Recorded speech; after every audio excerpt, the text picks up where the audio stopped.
The following is a demonstration of a medial branch block to the L4-5 facet joints.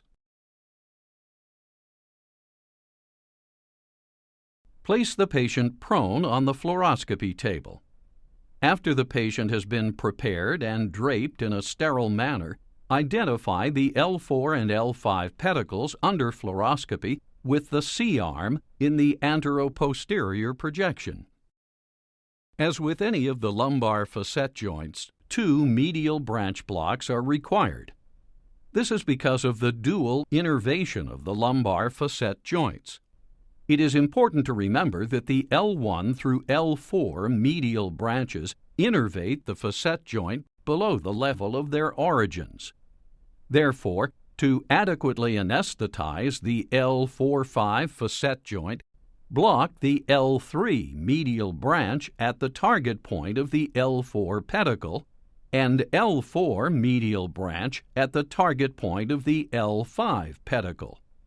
This will now be demonstrated.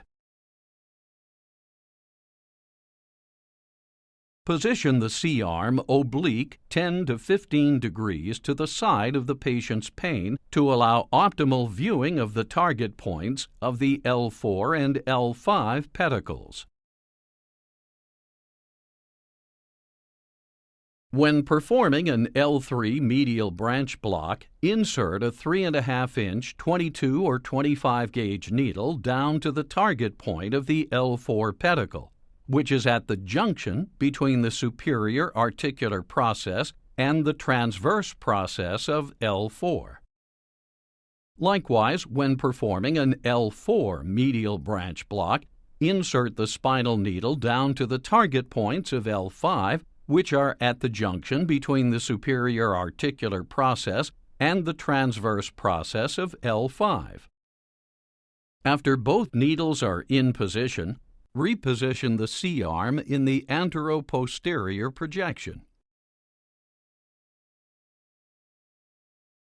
Use a small quantity of non-ionic contrast to confirm the position of the needle. Inject 0.5 milliliters of 0.75% preservative-free Marcaine to anesthetize the L3 and L4 medial branches. This concludes the demonstration of a medial branch block to the L4-5 facet joint.